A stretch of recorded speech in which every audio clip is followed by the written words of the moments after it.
So mga kaibigan, kumusta sa inyo?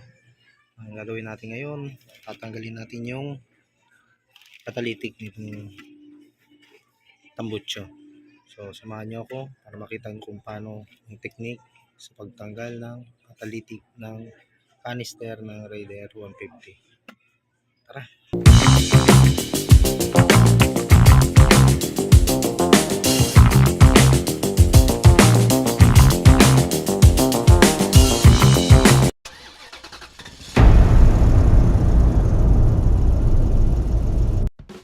So mga kaibigan, ito tanggalan natin yung canister. Pati itong mga tornilyo dito, yan lahat tinatanggal ko lahat, pati yung cover na ito. Kasi pagka pumukpok tayo, baka mabasag. Kaya kailangan tanggalin lahat. Tsaka kailangan natin ng kakalso at pangkalso sa ilalim talaga ng kahoy lang. So ito yung yan yung catalytic, yan yung parang nakabara dyan sa tambutso. So tatanggalin lang natin to para makabuelo ng todo yung buga ng ating tambutso, ng ating canister. Yan, tanggalin natin yan.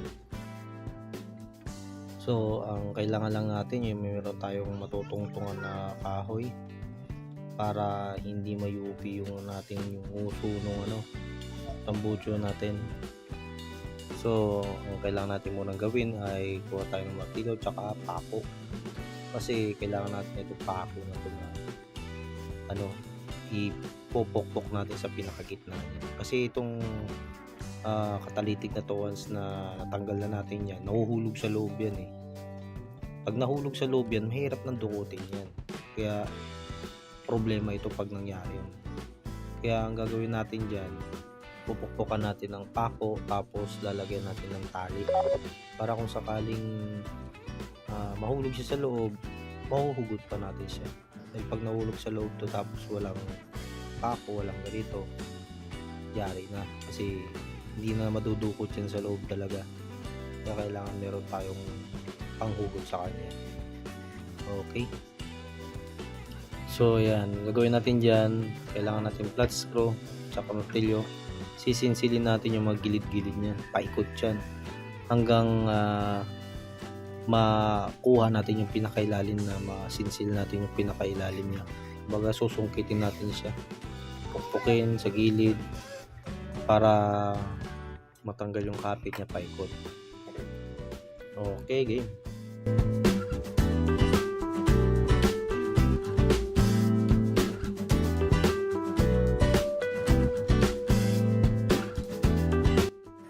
Ito, lalagyan ko na siya ng tali para kung sakaling matanggal na yung mga gilid-gilid at biglang mahulog sa loob, pwede ko pa siyang mahugot para safe talaga.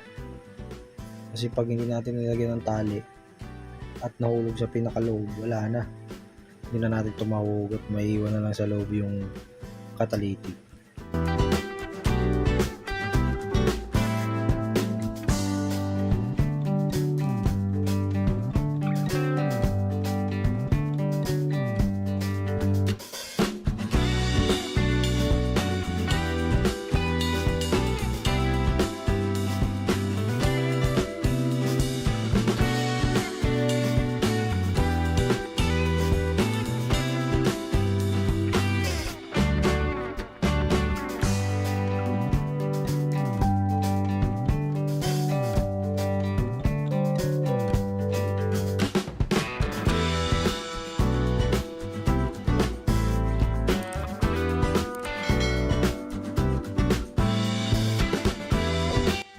So ito na mga kaibigan, natanggal ko na kompleto ko na yung pagsinsil ng gilid-gilid.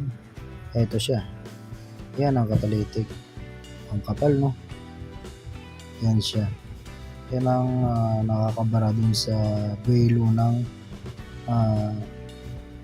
canister, yung buga ng canister. So dahil tanggal na siya, medyo buwelo na yung buga ng canister natin, pero yung tunog niya hindi naman siya ganong kaingay.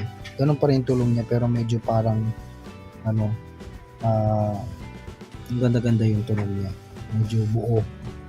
Mamaya is-sound check natin yan pag may kabit ko na. So ang gagawin ko na lang ito, lilinisin ko lang yung gilid-gilid, yung mga medyo may mga natira-tirang parts ng parte ng catalytic, lilinisin ko na lang para medyo maganda siyang tignan, yung malinis yung gilid-gilid niya.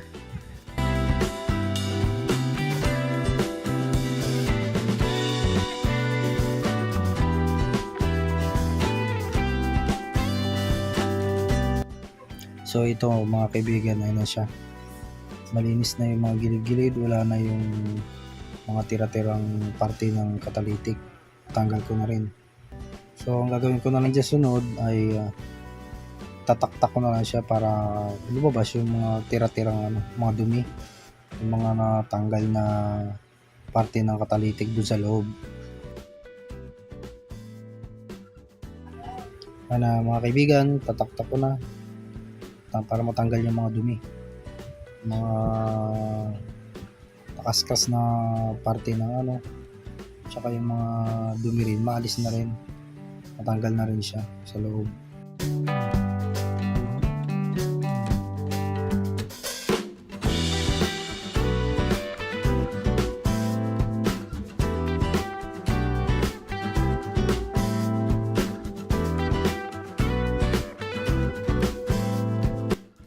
So ito, kakabit ko na siya para maya may sound check na natin kung ano nga ba talaga ang tunog ng tambutso na natanggalan ng catalytic. So ito na mga kaibigan, sound check na tayo. Yung malala na kahit saan, di ba na?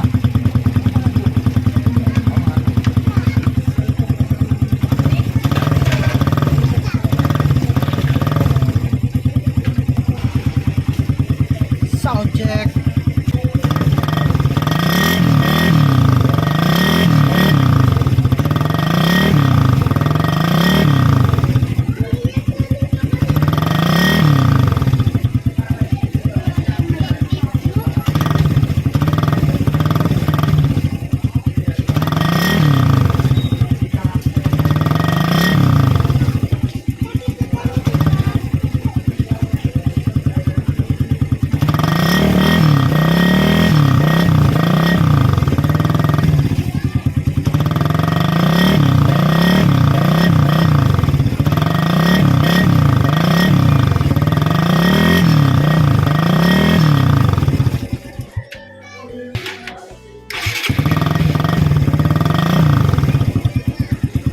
So yun lang mga kaibigan, ganoon lang kadali ang magtanggal ng catalytic at magiging tunog ng canister natin o ang tambutso natin, magiging ganoon na ang tunog niya. Pero buo pa rin naman talaga siya ang tunog. Mas gumanda nga yung kanyang tunog mula na matanggal yung catalytic, parang magiging mas buo siya. Okay ba mga kaibigan, maraming salamat sa inyo, bye bye.